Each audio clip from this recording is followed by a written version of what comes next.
So what kinds of health issues do they typically face?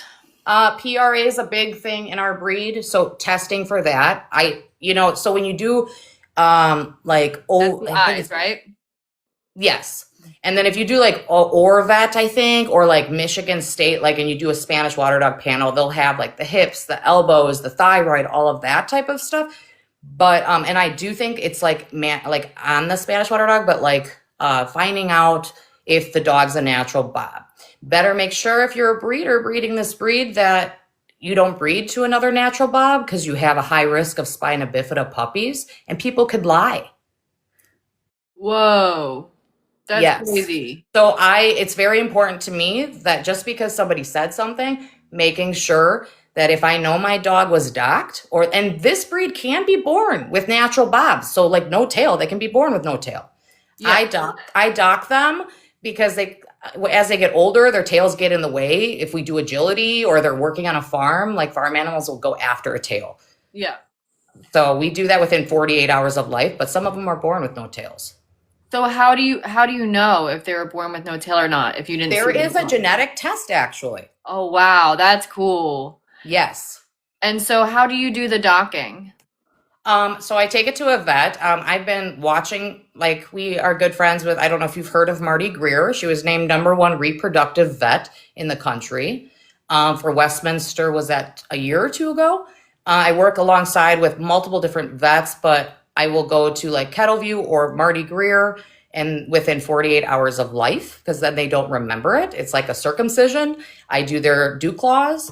Because as a groomer, I've seen dangly dew claws and then get ripped off at 2 years old, and that is painful for a dog. Yeah.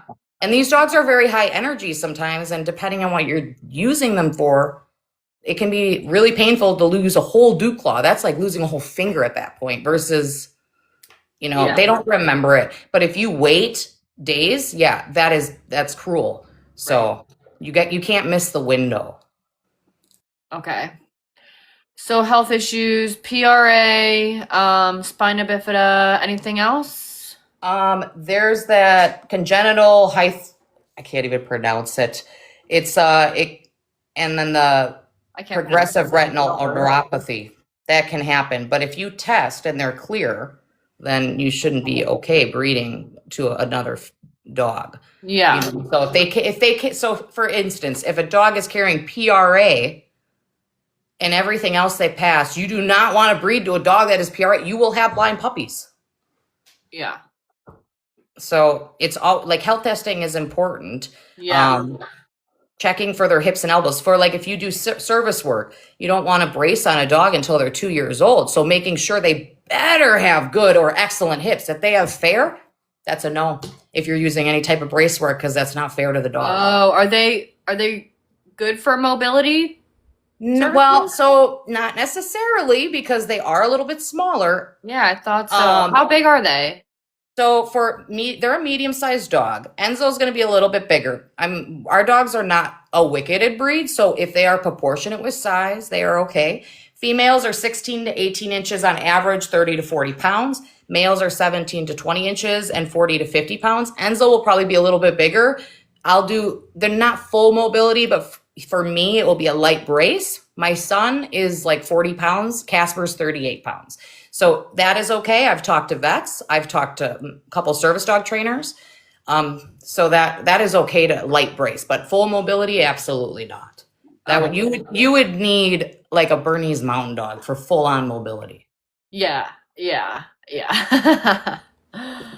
I feel like they would get squished Oh, unless it you was could hurt like their a spine. tiny person, like a Oh, child, maybe. yeah. So that's why Toddler. Casper is Eli's dog. I mean, I would never brace on him.